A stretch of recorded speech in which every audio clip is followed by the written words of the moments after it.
Om Sahana Vavatu Sahano Bhunaktu Saha Viryam Karavavahe Tejasvinavadhitamastu ma vidvishavahe. Om Shanti Shanti Shanti. May the Lord protect us both, the teacher and the taught, together by revealing knowledge. May the Lord protect us both by giving us the results of knowledge.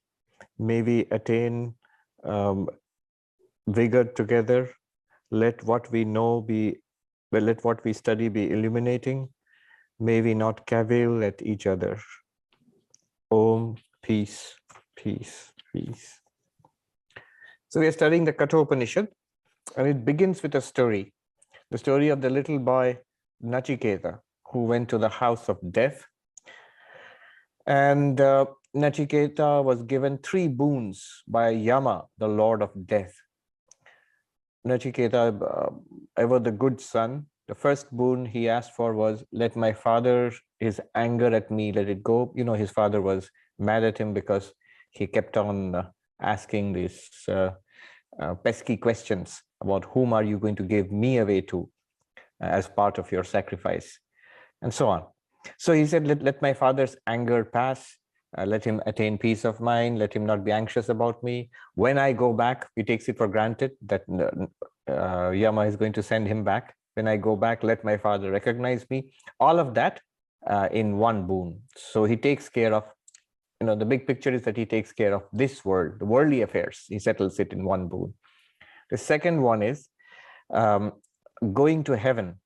And for this, the background I have told you already. It is the ritualistic portion of the Vedas. So the conventional religion of the time, at that time, was the Vedic religion.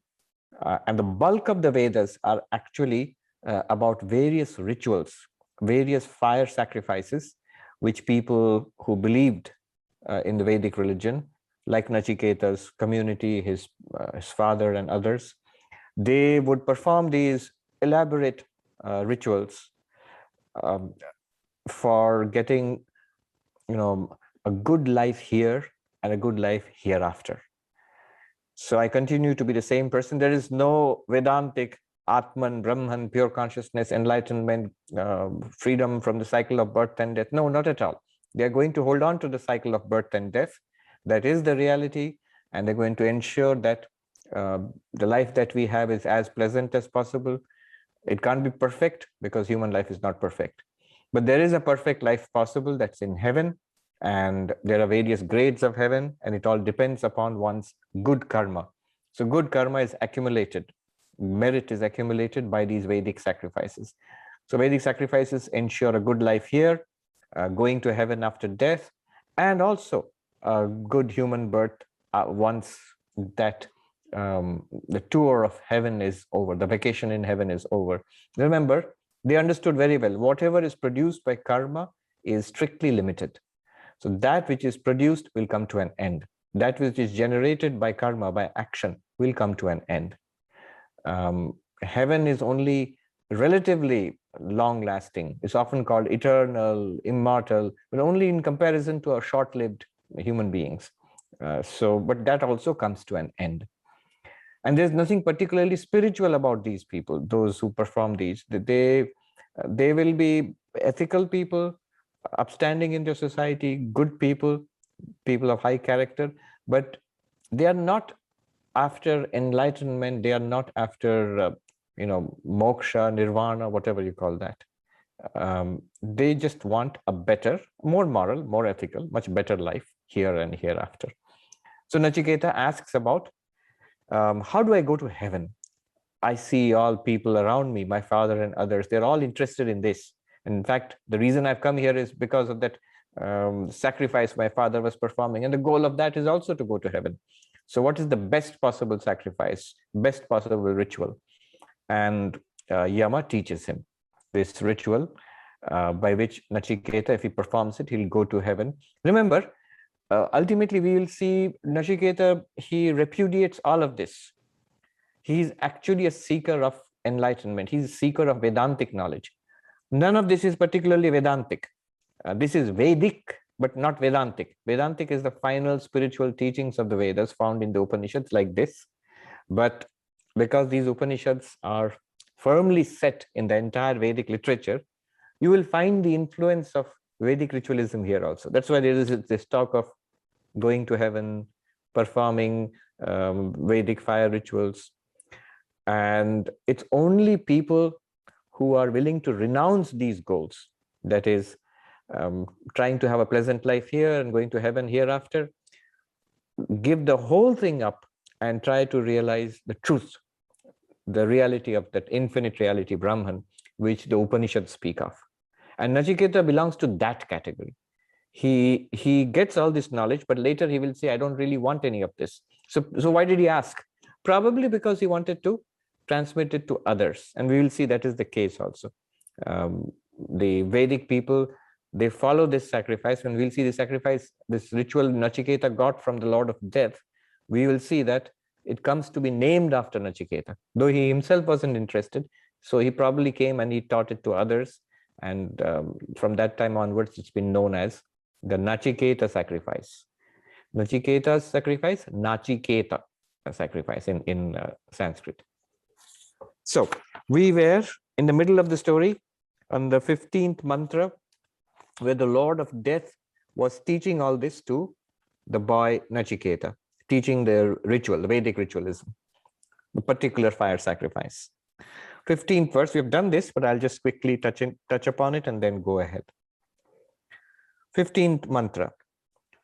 Lokadimagnim tamuvacha tasmai yaishtaka yavatirva yathava sachapi tat pratyavadatyatoktam athasya mrityu punarevahatushta.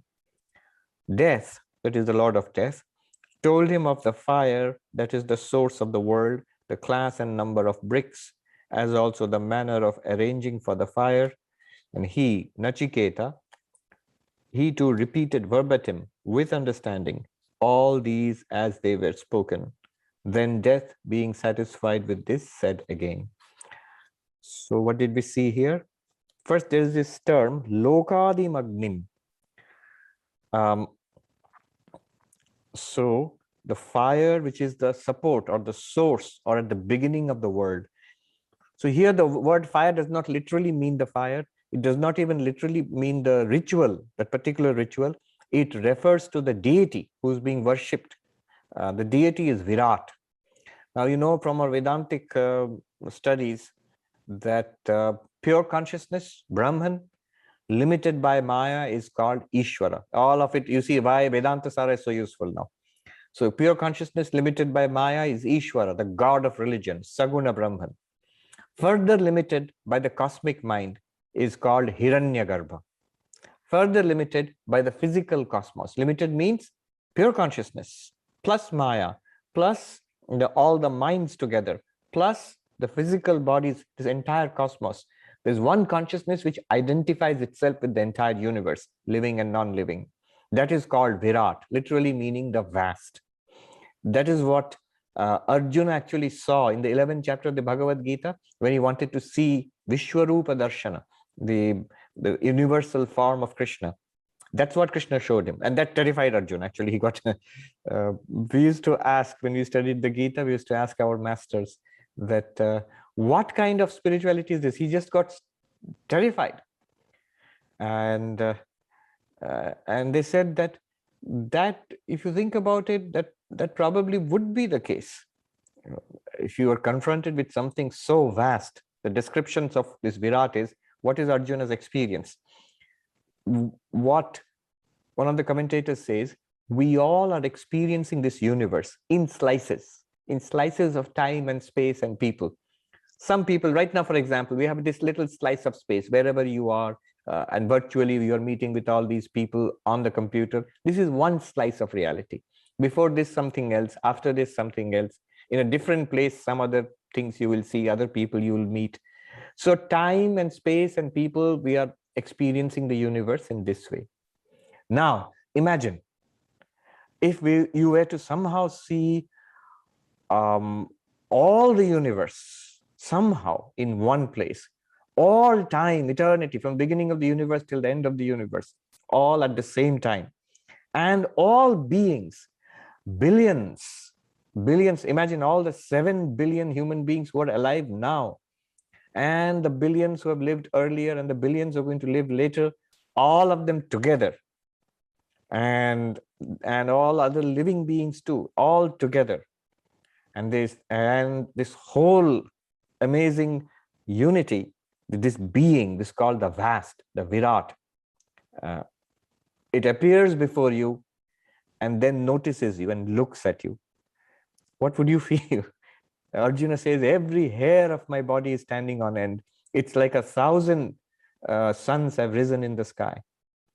Oppenheimer quoted that after the explosion of the first atomic bomb. I have come, I am time, the destroyer of worlds, as if the rising of 1,000 suns in the sky. And that's just one nuclear bomb. So that is Virat, and that is to be worshipped. Now this Virat, the god of fire, Agni, is a part of, all gods are part of this Virat, as are all beings. So god of fire, Agni, is also part of it. So that's why Virat is called Agni. But to make sure we understand what is being made, what is being implied here, Lokadim Agnim, a very evocative phrase. The fire that was at the beginning of the worlds. Lokadim, at the beginning of the worlds, the fire that shone at the beginning of the worlds. We can call it the fire of creation, the deity who was at the beginning of the worlds, as the entire universe emerged. Again, the Vedantic cosmology. We remember Vedantas are, they're supposed to be 14 worlds or 14 universes, basically. This is one of them, what we are seeing now, this physical universe. All of this, at the beginning of all of this, is Virat, who identifies with the entire physical universe and the subtle universe and the causal universe. So that tremendous deity is being worshipped. How to worship? Through this fire, this ritual. And that was told by, that secret was imparted by the Lord of Death to Nachiketa. Ya Ishtaka, what kind of bricks are necessary? Yavatirva. So how many are necessary? How many bricks? I think it's going to be 720 big bricks, one of the commentators says, and of a particular kind. And Yathava, how are you going to arrange them? There's a particular, the sacrificial fire pit, the Homa Kunda has to be arranged in a particular way. The fire altar has to be arranged in a particular way. Every step accompanied by the chanting of mantras and so on. So it's a very complicated ritual. And then what did Nachiketa do? He was not overwhelmed by all this. These days it will be called an info dump, information dump. So the assignment, heavy assignment. I remember in my little jaunt at Harvard a couple of years back. So at this age, and that too, a place like Harvard, enormous amounts of reading. Some professors, for example, I had this professor, Professor Garfield, J. Garfield, who is a professor of Buddhism, Tibetan Buddhism, one of the leading scholars of Tibetan Buddhism today. So he used to give enormous amounts of reading, 400, 500 pages each week for each particular class. Nowadays, you can actually look up, and all this must be common knowledge to you, but it was new to me. You can actually look up the professors in the internet. So I looked him up. I was thinking, what's his deal? This is too much. How can you read so much? And there are other classes too. And it's not just once, every week. And lo and behold, I saw his students were saying that beware, he is known for his super dense readings. And this was not ordinary reading. Just imagine what Nagarjuna taught 2000 years ago, and the commentators like Chandrakirti, all of that in old Sanskrit, technical Buddhist philosophy, Sanskrit in those days, commented upon by Tibetans in Tibetan 1,000 years ago. All of that translated into almost incomprehensible English, and then 300 or 400 pages of that every week. I think you have to be young to do that. I used to see the students, young people, so smart, and so they would get these enormous piles of books and sit and read. And they had their computers, all this was on the computers, and they would go through it. And I had to struggle at this age to read all that stuff. But what about Nachiketa? He's young. He absorbed the whole thing. Somebody compared it to drinking from a fire hose. Drink from so fire hose, enormous amount of water is coming. They're trying to drink from that. Nachiketa not only absorbed it, tat pratyavadat yathoktam. He repeated it back. Last time I'd mentioned how the traditional teaching goes that you are supposed to memorize whatever the material, whatever is taught in each class, and you're supposed to repeat it back. So Yathoktam, as Yamaraja had told him, in the same way Nachiketa repeated it back. And the commentator says, with understanding, just not rote memorization, with understanding. We see something like this in a number of spiritual masters. There's some connection between spirituality and extraordinary memory also, a very clear memory. Clear, powerful memory recall is connected to concentration. And concentration definitely is connected to spiritual life. The ability to focus one's attention for long periods of time on one object with one mind. The Danish philosopher Kierkegaard had said a very incisive observation. He said, purity of mind is to desire one thing only. I was listening to this folk song by the baul singers of Bengal. So there's a very syncretic tradition in Bengal of these singers who are like monks. They are folk singers, but all the songs are very mystical. And so those songs have Hindu elements, Buddhist elements, Islamic elements, very philosophical, and always elusive. They point to something. They don't say it outright. Very poetical also. And these bauls, those who are from Bengal, they know they have this instrument called dotara, which is like a stringed instrument, and you strum it, and they will dance and sing. Sometimes you see them on trains performing, and especially if you're going to Shantiniketan, where Rabindranath Tagore established his school and university. So that's the area. This particular baul was singing, I still remember, a very beautiful song that if you want to be admitted to the presence of Goracha, the Chaitanya Mahaprabhu, the great master of the Vaishnavas, ekmon hote have. That means you have to be of one mind. You have to be of one mind. And the next line was, Dumon hole porbi bhaber phade. If you are of two minds or more, you will be trapped in samsara. So you have to be of one mind. That means you have to want God and God only and nothing else. Then you go through. You will be admitted into the divine presence. Otherwise, no. Otherwise, you're trapped in the bazaar of samsara. If you have more than one mind, one means your mind is scattered. Focus. Sri Ramakrishna himself had an extraordinarily absorbent memory. He wouldn't read books. He was barely literate, but he would listen. People like plays and songs, and he would listen once or twice and he would remember the whole thing. Swami Vivekananda, of course, there are those famous incidents. Once he was in Virat, which is north of India. He was traveling with Swami Akhandananda, his brother disciple. And the story goes that they were staying in a hut and meditating, studying. And he sent Swami Akhandananda to pick up books for him from the local public library. And they were books on natural science, multi-volume book. So one after another volumes, Akhandananda would go and return the earlier one and pick up the next one and bring it back to Vivekananda. And Vivekananda would consume that in 1 or 2 days and return that. So the librarian said to Akhandananda, Swami, you are not reading these books. You're just borrowing them for effect. You're just showing off. You can't read all these dense volumes so fast.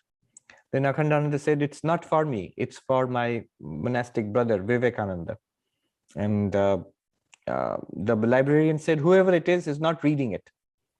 So Akhandananda went and reported that to Vivekananda, and Vivekananda said, let's go and meet the librarian. And so they went, they met the librarian, and they said that I have read all of it, and he asked the librarian to bring out those books and ask questions from anywhere, and he answered the questions to the satisfaction of the librarian. That particular incident I remember because about a couple of decades back, there was a professor who had come from a university in Virat, who was visiting our university at Belur, our college, our teacher education college. And this lady, she said, that library is still there. And on top of the librarian's chair, there's a portrait of Vivekananda. So Vivekananda was here, you know. And there's the other well-known story in Belur Mutt itself. Vivekananda sitting, and you know, he had this set of Encyclopedia Britannica.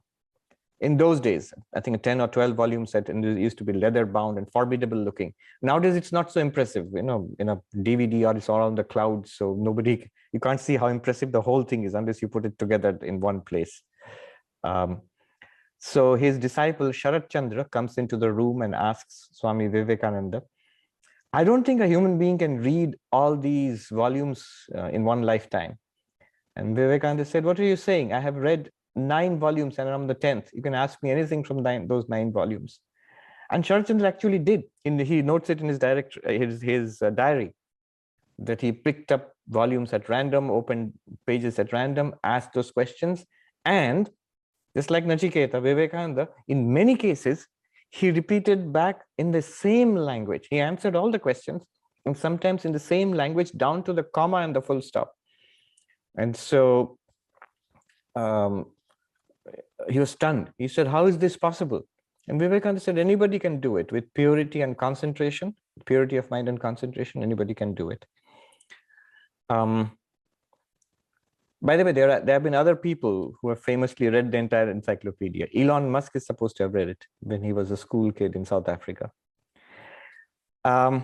So Nachiketa repeated the whole thing back to Yamaraja. And memory, I remember when we were novices, one of our, the senior monk, the abbot of our monastery told us, I still remember one night we were walking and he said, there are 4 kinds of memory. There's an old Sanskrit saying, 4 kinds of memory.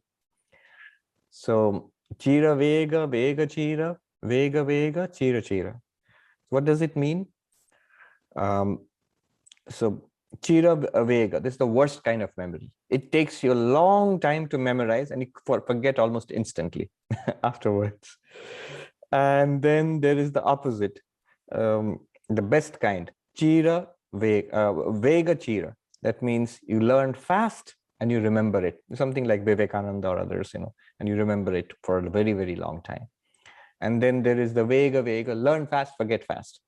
And then there is the chira chira. It takes a lot of time to learn, but you do retain what you have learned. So these 4 kinds. Nachiketa obviously was the best kind, who absorbed it. He was able to drink from the fire hose. He absorbed it very fast, and he was able to repeat it back to Yama. And obviously, he remembered it because he transmitted it back to humanity when he went back. Then Yama is so happy with him because he was able to repeat back all of that faultlessly.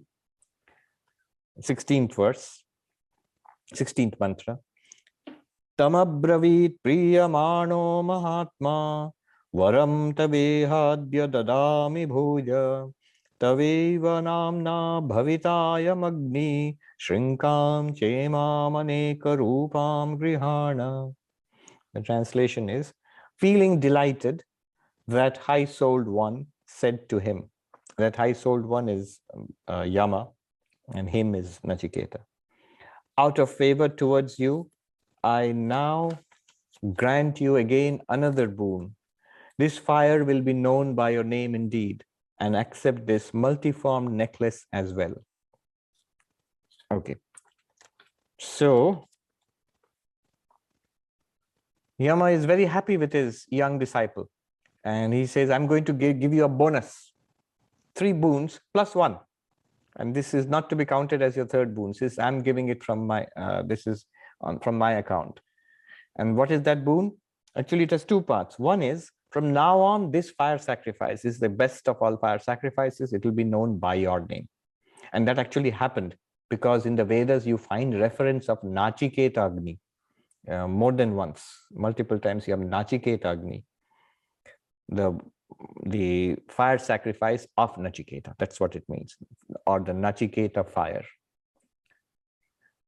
So it existed before him. This knowledge existed before Nachiketa, but after Nachiketa, it came to be known by Nachiketa's name. And the second part of the bonus was Shrinkam. Now, this is a word which is a little puzzling. It literally means a necklace. So did Yama give him a necklace? He says this multicolored, this sparkling necklace, accept this as a special gift. So Yama, I suppose he was bedecked with ornaments and jewels, and he pulled out his best necklace and he gave it to Nachiketa, maybe. But it has puzzled commentators. It seems slightly inconsequential. Why would he give a necklace to Nachiketa? He could have, but so Shankaracharya, for example, says it may mean the entire range of rituals. So a variety of rituals. That is what this variety of multicolored, like multiple gems with various colors, a necklace with multiple gems. Maybe the entire ritualism of the Vedas is being referred to here. And I'm giving you all this knowledge about the ritualistic part of the Vedas, the karma kanda, various rituals of various types with various results. So these multiple results are the multiple colors of these. Maybe. So, or maybe he just gave him a necklace, that's all. What is the result of all of these rituals, this kind of ritualism? Just a comment here. Remember, here, it may sound non-Vedantic because it is non-Vedantic. It is pre-Vedantic. So all of this, what we are reading here, the goal is not enlightenment, the goal is not liberation, the goal is not to realize that my nature is Brahman. Even God is not the goal, nor is devotion the goal. The goal is ritualism, and through ritualism, the results of these rituals, good life here and a good life post-mortem. And the whole thing is, somebody was asking, all these are just beliefs. Yes, they are beliefs. That's conventional religion. Any kind of conventional religion is basically faith, a belief system. That's why it's called a faith. So these are all beliefs. That's the uniqueness of Advaita Vedanta, or the Vedantic portion, which will come later, which is directly knowledge connected to a teaching, connected to an experience which is constantly available to us, pointing out to a constantly available experience. That's very unique. It's not dependent on a particular belief. But this is definitely dependent on particular belief. The Vedic people strongly believed in the possibility of these rituals leading to a better life here and to attainment of heaven after death. So what is the result of all of this? What is the ideal life, Vedic life, but not Vedantic life? Pre-Vedantic Vedic life, a devout follower of Vedic rituals, what kind of life was this person looking at or desiring or visualizing? This is said now. This is the best that can be attained through the karma kanda, ritualistic portion of the Vedas. So this is mantra number 17. Trinachiketas tribhiretya sandhim trikarma krittarati janma mrityu brahma jagyam devam idyam viditva nichaye mam shantimatyantameti. And even if you don't know the Sanskrit, you notice the vigor of the language, the rhythm of the language, the vigor of the language. So the Vedic language was pretty fresh at that time. It became much more complex and elaborated later on. But at this period, it's simple, powerful, poetic, direct. So what is said here? One who is connected with the three, who performs the Nachiketa fire thrice and undertakes three kinds of work, crosses over death. Getting knowledge of that omniscient one who is born of Brahma and is the praiseworthy deity, and realizing him, he attains this peace, fully. This piece, fully. So lots of threes here. What do these threes mean? And Nachiketa, performing the Nachiketa sacrifice, which has been taught, to perform it thrice. So let me start at the beginning. The threes have to be rearranged. Three Nachiketa sacrifices, connection with the three kinds of work to be done. So what are these threes? There are three pairs, three triplets of threes here. The first three, Triviretya Sandhim, one must come in contact with three. Three relationships are necessary for any kind of good life. Whether Vedantic life, that's much later, much higher. Even a good, fulfilling life in this world. In your professional life, family life, personal, mental health, all of that. So this is a very good psychology, a very deep psychology, depth psychology is given here. Three relationships are absolutely necessary, and these three relationships have to be healthy. What are these three relationships? The first one is with the mother, to the newborn child, and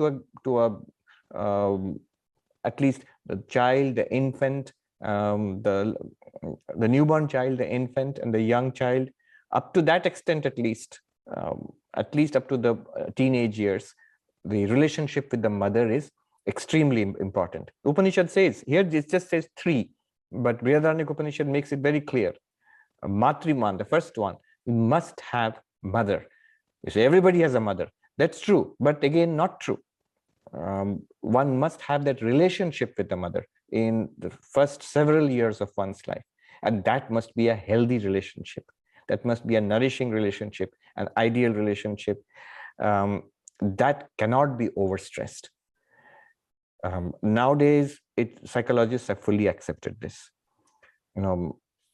Child psychology, I talk about nurture and nature, how much of it depends on genetics, how much of it depends on the environment that is set up by the parents or the caregivers. There are psychologists now, developmental psychologists, who minimize actually the effect of the genetic background, the nature part of it. Most of it is nurture, they are saying. So a vast amount of it is the effect of the mother. Swami Vivekananda also mentioned this, that how much he owes to his mother. So a mother who is loving, nourishing, stable, structured, strong, giving, deeply ethical. So these are transmitted almost, I would say, effortlessly to the child through the mother. So Matriman, the Upanishad, Brihadaranyaka Upanishad says, you want enlightenment. Well, you better have a good relationship with your mother when you were young. That's very important. Some psychologists I was reading, an expert on trauma, recently, very well known, Gabor Mate, I think. So a tremendous importance on the relationship with mother in early childhood. And the opposite can be devastating. Not having a mother, or having a mother who is not stable, not nourishing, not mature enough. Unfortunately, it seems to be piling on too much pressure on mothers. And it's also unfortunate because mothers are young people. When they have children, there's unfortunately no training at all for parents. There's so much training for every little thing in this world. And for parenthood, almost no training at all. The most sophisticated, most demanding kind of job, but no training at all. So that's mother first. Second, he says, the second connected relationship is with the father.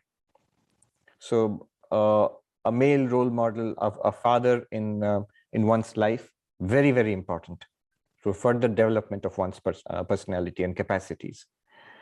And the third important relationship is with the teacher, Acharyavan. So the Brihadaranyaka Upanishad says you need these three relationships, good relationships in your life. You not only have to have these absolutely, and these have to be good, really good relationships. Matriman bhavati, pitriman bhavati, acharyavan bhavati. You must have a wonderful mother, a wonderful father, and a wonderful, inspiring teacher. The third part of it, the inspiring teacher, Um, Unfortunately, in modern times, we have lost track of that. Even psychologists don't make much of it now, unfortunately. The reason being that we don't expect the teacher to have any kind of deep relationship with the student, nor the teacher to be anything more than teaching you a particular subject. Alfred North Whitehead, mathematician, philosopher, educationist also, he said that he said that he called it the historic failure of education. Historic failure of education. He said in ancient Greece, in ancient India, in ancient China, young people went to teachers to learn about life, not just get knowledge about different subjects, that too, but learn about life. What is good, what is bad, what is the goal of life, meaning, purpose, all of this, character. And they were inspired. Every culture has this, ideal teachers. In India, of course, this went to another extreme altogether. Guru. The guru is very, very important in spiritual life, but then this has effects across society. So the guru, who is your teacher in every other aspect, maybe your maths teacher, your physics teacher, or your literature teacher, they are also revered in India, even down to today. Those who are from India, we know we not only spiritual teacher, but even our teachers of secular subjects, we bow down to them, we touch their feet. So that is a very common thing there. So the relationship with the guru, though modern psychology doesn't make much of it, because today the teacher is not supposed to teach you about life. Alfred North Whitehead says this is a historic failure. We have withdrawn from that position over the centuries. Now schools and colleges are not places you would expect. They don't think of themselves as places where they teach you about life, nor do students go to a professor or a teacher expecting to learn about philosophy, about the purpose of life, or the goal, what is right and wrong. No, somehow education has withdrawn itself from that sphere, and it's a huge, huge failure. He calls it the historic failure of education. But Upanishad says that's the third relationship. And it's true, really. I mean, even though psychology has sort of forgotten that part of it, modern psychology doesn't, it recognizes the importance of parents very much, but not so much the teacher. But we all know, all of us, we still remember that inspiring school teacher in grade school, that that amazing professor we had in college. We all remember, and we were inspired by that. So in the Indian education system, at least at the Vedic time, the idea was you would have apprenticeship. You would go, not just attend a class and come back. You would stay with the teacher and not only learn what is taught in the class, but learn from the life of the teacher. It's like staying near a fire and being warmed by that fire. You absorb. In fact, I was reading somewhere the best form, the most sophisticated and effective form of education is the apprentice system. There was some discussion about that in a textbook, I think, or a paper. Wherever you want some high level of expertise to be transmitted, not just some basic stuff, but high level of expertise to be transmitted, we would want the student to be apprenticed to the expert. So, for example, you want to learn tennis at the championship level, then you don't just go to an ordinary school with everybody else. You would also work with some champion or some top level coach. You'd be apprenticed. You'd work with them. And that's how education was in ancient India. You would be apprenticed to a rishi, a sage, and you would absorb that system of knowledge, but also character, values, morals. You'd absorb, you'd build up a character. There's a saying that children do not listen. Children do not listen. They imitate. Children do not listen, they imitate. And that goes not only for children, for teenagers, for young people also, grown-up people also. It's much easier to download by watching and imitating that which we find inspiring. So the teacher, that's the third relationship. Matriman bhavati, the student must have nourishing relation with the mother. Pitriman bhavati, nourishing relationship with the father. And then acharyavan bhavati, must have a spiritual, or a teacher. I mean, spiritual teacher, of course, but even before that, teacher.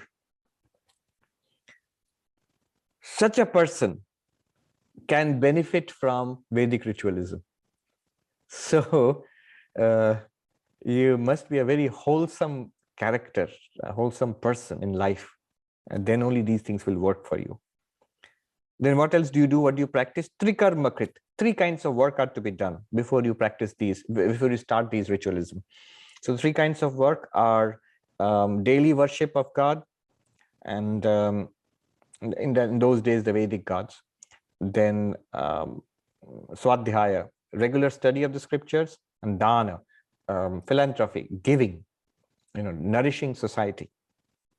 So, and all of these are regular duties. So there must be some. So many Hindu households had at one time, it's going away now, they had deities at home which were worshipped. So that is part of your duty. That's one. Second is study, systematic study, not just for Vedanta students. Everybody was supposed to systematically study these texts. And third would be giving, giving to the needy, giving to good causes, philanthropy, volunteering, which we see a lot of in America, for example. So this is a sign of a healthy society, which has religion, which has education, which has philanthropy. And every person is supposed to cultivate that. Such a person, Trinachiketa, is being asked to perform this Nachiketa ritual at least thrice or 3 times over his lifetime. So you perform it 3 times, then you are assured of going to heaven. What is the result? You not only perform this, you also associate it with meditation on Virat. Who is Virat? Brahmaja. I'm giving you the meanings of these words. Brahmaja, literally born of Brahma, not born of Brahman, Brahma. What is meant here? Again, Vedanta Sar is very useful. Where does God come from in Vedantic understanding? The ultimate reality is one, Brahman.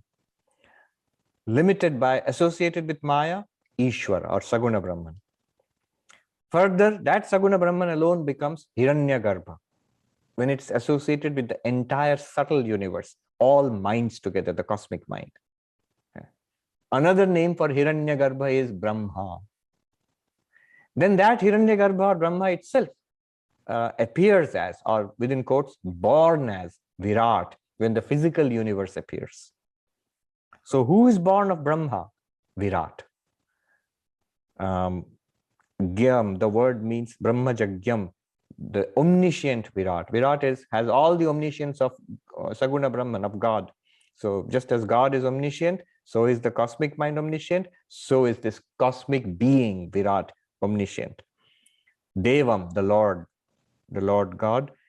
Idyam, praiseworthy, to whom you sing hymns or to whom you pray. Viditva, learning the meditation on Virat.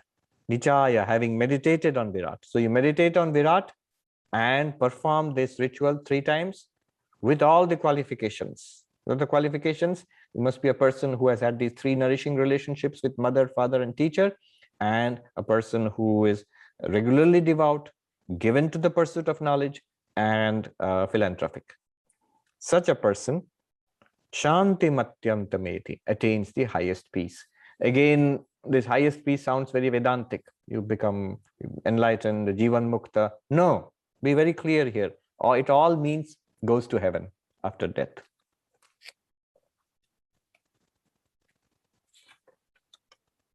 Then 18. He goes on talking about the results of Vedic ritualism, especially this particular ritual, the Nachiketa ritual. Trinachiketa trayametad viditva yaevam vidvans chinute nachiketam samrityu pashan puratah pranodya shokatigo modate swargaloke.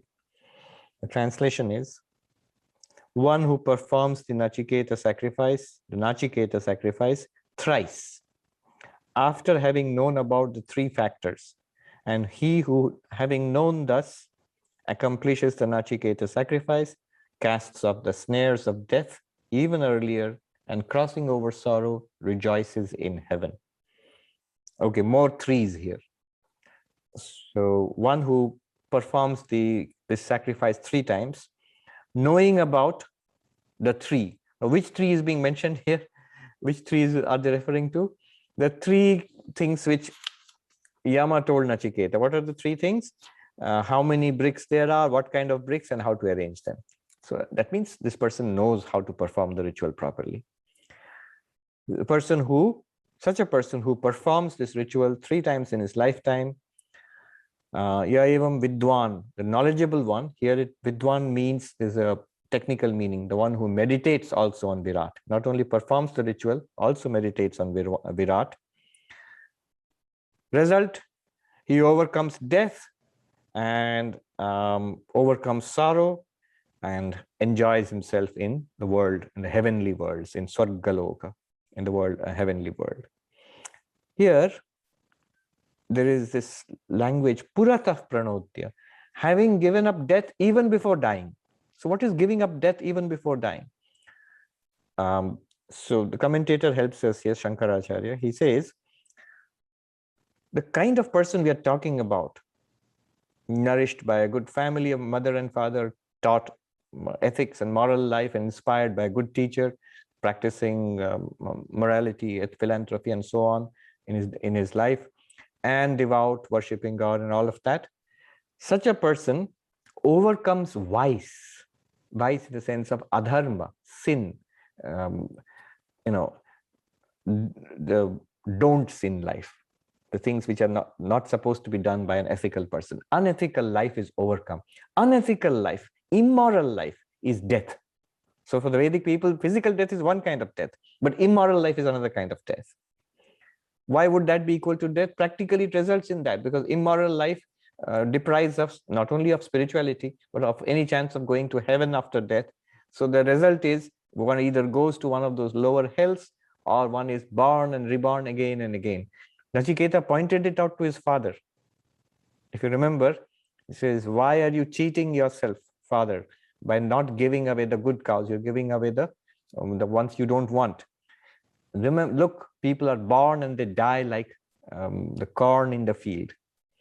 They're born and they die and they're reborn again. That means quickly being born and dying. Jayasva Mriyasva. The Upanishadic language is being constantly whirled around in the cycle of birth and death. Not like a breather, a breathing space in heaven. No. Die, be a ghost for some time, and scare people on Halloween, then reborn again. So I'm joking, but the idea is that one may be whirled around very quickly in the cycle of birth and death. If that shows we don't have enough good karma to go to heaven. So you overcome death. One kind of death is immoral life, unethical life. Overcoming desire, hatred, raga, dvesha. All of this is overcome when you lead a strictly ethical life. But then you don't act according to your likes and dislikes. I'm not going to go into it, but a lot of what's going on campuses now, and this is political dynamite. So I'm non-political, so that's why I can say a little bit. I have actually seen this with my own eyes during my time at Harvard, and also I've talked to students in universities here in New York and other parts of America. This feeling that suddenly I belong to this gender and I make the transition into that gender, then I feel again, no, the other gender was all right. I transitioned back into that, all through actually surgery and all of that. How do I put it? I'm following momentary impulses in my mind, a strong feeling that I am like this. And this is all coming from young people who are in the campuses now. So then there's a whole group of people, there are political things going on there, group of people who will come and encourage you. Oh, make the transition, change from male to female or female to male or whatever. And then all these people, it's, young people. So the peer pressure is tremendous. It has a huge effect. You will say that, do I detect a disapproving tone? And not disapproving. It's not leading to happiness. The whole goal was it would lead to happiness, a better life. It's not. And it's not coming from me. It's coming from people who are right now in the midst of all of this. And they are saying, we see that our friends, our classmates who have gone through this, they're not happy. So overcoming strong likes and dislikes, not being swept away by powerful likes and dislikes in the mind. When you build your life around a core set of principles, so your decisions are taken not by what I like or dislike at that particular moment, but what is my core set of values. So that's overcoming another kind of death. And this is, the Upanishadic language is, you overcome death before dying. So these are the deaths which are overcome before dying. And then, of course, after physical death, one goes to heaven. And as Nachiketa has pointed out, heaven is a fun place to be in. All of this, by the way, Nachiketa will cast overboard. He will dump the whole thing, criticize it sharply very soon. Then 19. Yama brings this whole second boon thing to a close now. 19th mantra. Eshate agnir nachiketa swargyo yama vrinitha dvitiyena varena etam agnim taveva pravakshanti janasa tritiyam varam nachiketo vrinishva. So Yama is speaking again, and he's saying that, O Nachiketa, this is for you the boon about the fire that leads to heaven, for which you prayed through the second boon. People will speak of this fire as yours indeed, O Nachiketa. Ask for the third boon.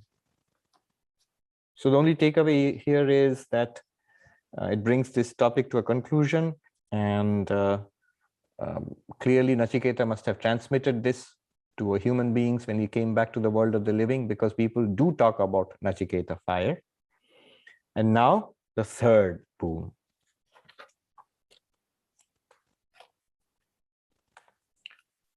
The third boon is you ask for something else. Nachiketa, this is where the point of the whole story. The third boon will be a question. Nachiketa wants to know the secret of Atman. What really happens? What is our real nature? Note that he is very much in the Vedic culture.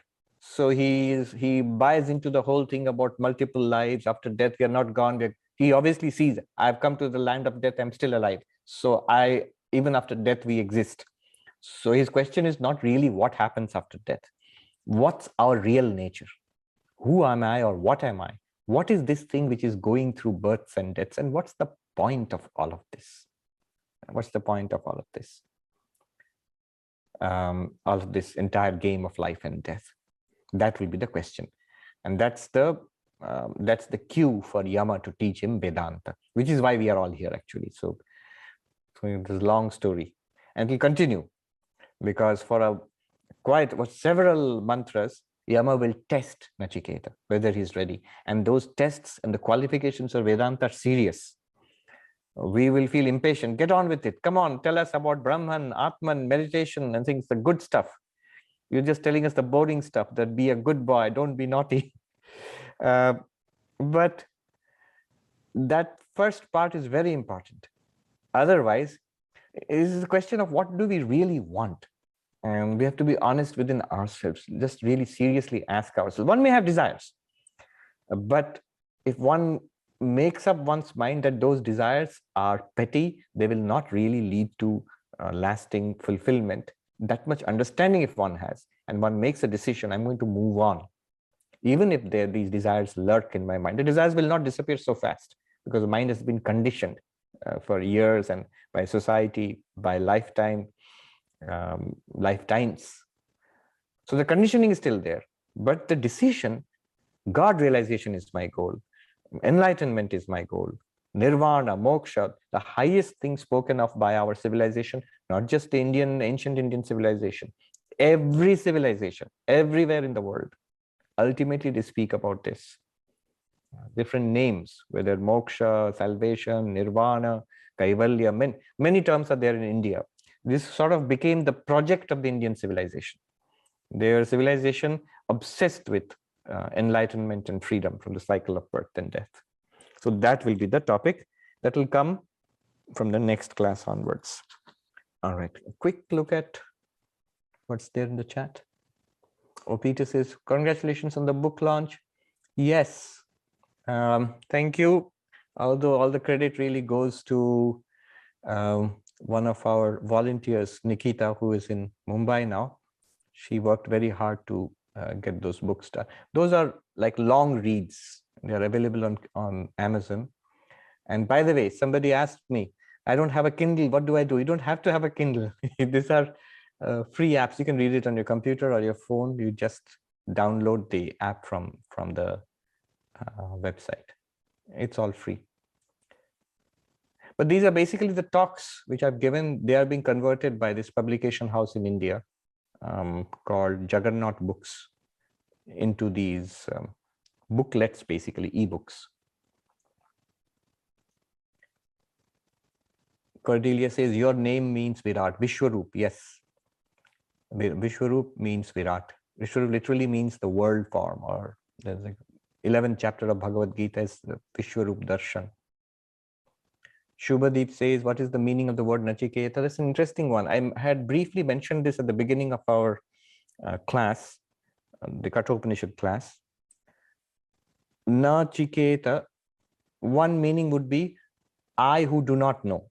That's one meaning actually. So like, I am the student, I'm asking.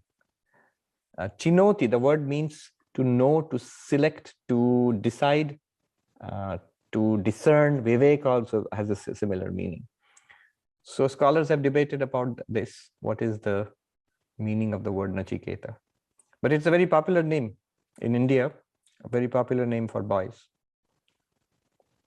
Rick says, are these two statements synonymous? Pure consciousness limited by Maya becomes Ishvara. Pure intelligence limited by Maya becomes intelligent and assumes the role of creative intelligence. Good. I don't know where the second one comes from, but it's just exactly the first one. Pure consciousness is Brahman. Limited by Maya, associated by Maya, becomes or appears as Ishvara. Ishvara means Saguna Brahman, the god of religion. And that's further expanded nicely by this statement on pure intelligence. Shubhrata says, any reason Shankara did not recognize Sarvam Kalvidam Brahman as Mahavakya? So what is Mahavakya? Those are great sentences like Tat Tvamasi, Aham Brahmasmi, that thou art, I am Brahman, this very self, I am Atma Brahma, this very self is Brahman. And one more, Prajnanam Brahma. This consciousness which we have now, this awareness, this itself, if you know it truly, it is Brahman. This is one from each Veda. Rig Veda, Yajur Veda, Sama Veda, Atharva Veda. One Mahavakya. Mahavakya literally means great sentence or profound sentence. And it summarizes the entirety of Vedanta, of Advaita Vedanta. All right. Now, this particular statement, Sarvam Kalvidam Brahman, everything is Brahman. It sounds cool, very nice. So why isn't this a Mahavakya? Do you know why? What is the definition of a Mahavakya? The definition of a Mahavakya, it must talk about the identity of the Jiva and Brahman. You are Brahman. It must tell you that. I am Brahman. It must tell me that. So look at these Mahavakyas. Tat Tvamasi, that thou art. You and Brahman are the same reality. Aham Brahmasmi, I am Brahman. I am Atma Brahma. This very self is Brahman. Exactly the same meaning. Prajnanam Brahma. The stream of consciousness which you have right now, the conscious events which are taking place, which constitute your life, that, when properly understood, is none other than Brahman. So what you understand yourself as in a deep sense, that when investigated will reveal your infinitude. The infinitude of the individual must be revealed by the Mahavakya. Now, what does this statement say, this wonderful statement? Everything is Brahman. Well, great, but it doesn't tell me directly that I am Brahman, and therefore it's not to be counted as a Mahavakya. Rick says Rain Man, who was based on a real person named Kim Peek, had that kind of memory. He was autistic, right? Rain Man was autistic. Deepa and Krishnan say some claim that Swami Vivekananda had eidetic memory. I'm not sure. He doesn't say that he literally has a photographic memory, but he had prodigious memory, no doubt about it. Leonardo da Vinci had photographic memory. Swami Vivekananda is believed to have an eidetic memory, as he could memorize a book just by going through it for a single time. He could.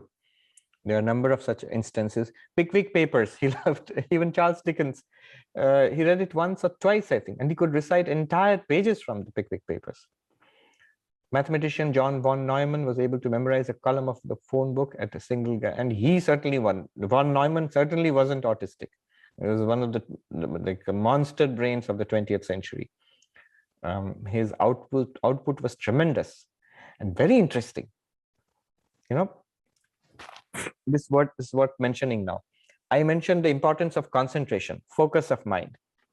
Swami Vivekananda said it is the key to all knowledge. And that's the insight we get from Patanjali Yoga, that concentration is the key to knowledge. Now, I read somewhere that, look, this is not really true. How does scientific knowledge come? There is a scientific method, and there are teams of people working on it, and that generates knowledge. You know, people publish papers and all of that, and finally, that's how knowledge grows. Not concentration of mind. That's a good thing, but that doesn't really lead to knowledge. Well, no.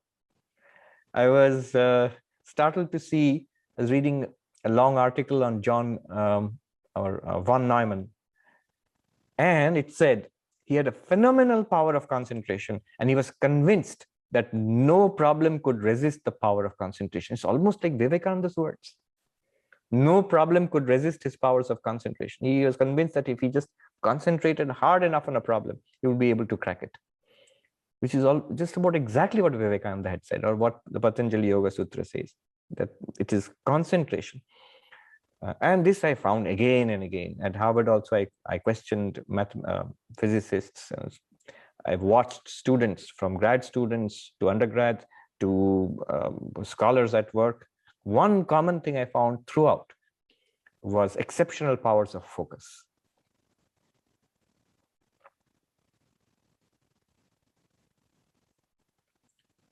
Taittiriya Upanishad expounds beautifully the Guru Shishya Parampara. Yes, the first chapter of the Taittiriya Upanishad. Taittiriya Upanishad has 3 Vallis: Shiksha Valli, Brahmananda Valli, and the Bhrigu Valli.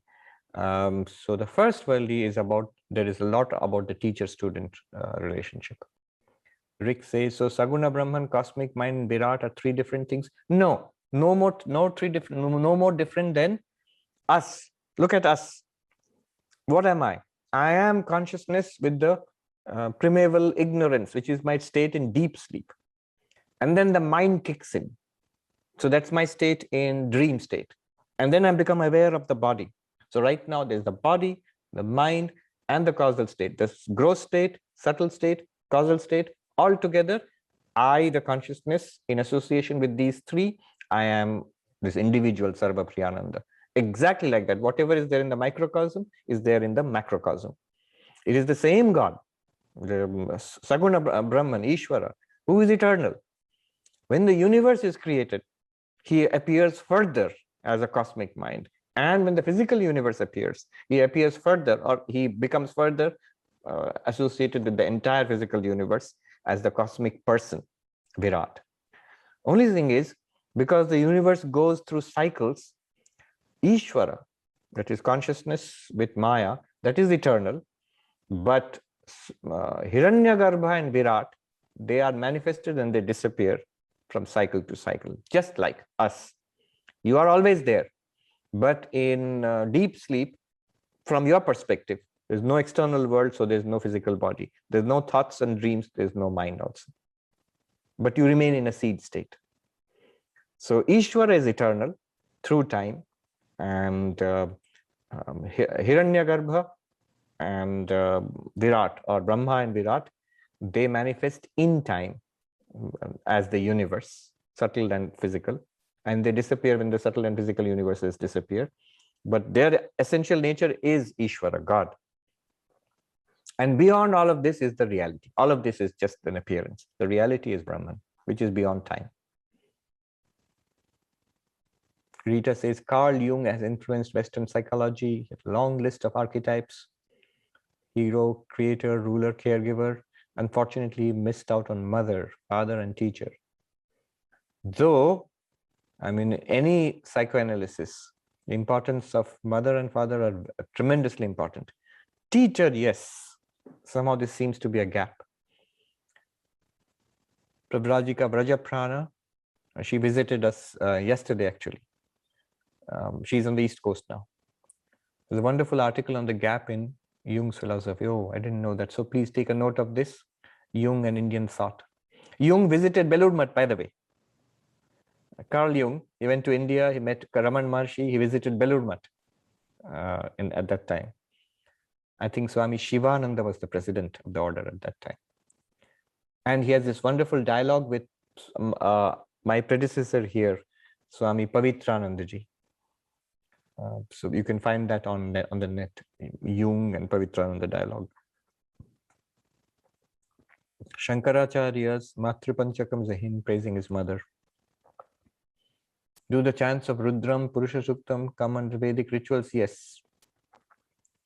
Gaurav says, I understand that we don't need to do anything to rest in awareness. Awareness always shines. Just like tying the donkey, do you have any suggestion on how much meditation, Vedantic, Japa or other one should target? These are big questions. We'll have to see that later as the discussion comes there. What split will you suggest if you suggested more than one meditation technique? So I'm not going to prescribe how much japa you should do, how much Vedantic meditation you do. That is very personal. We can see that separately. Prabir Basu says, have you dropped the idea of publishing Drigdrishya Vivek talks as a book? No, that's still there. That's a much bigger thing. The ones which have been published now are just individual lectures. Drigdrishya Viveka, we will discuss it later. And that's still in the works. Gloria says, Jung was very clear on the importance of the mother archetype. Yes. He saw that one's inner image of God was predicated on the parental influences. Yes. Shweta says, do we not have to use the power of concentration to be focused on the self? Sense of I am to the full realization? Yes. One pointed on the sense of presence?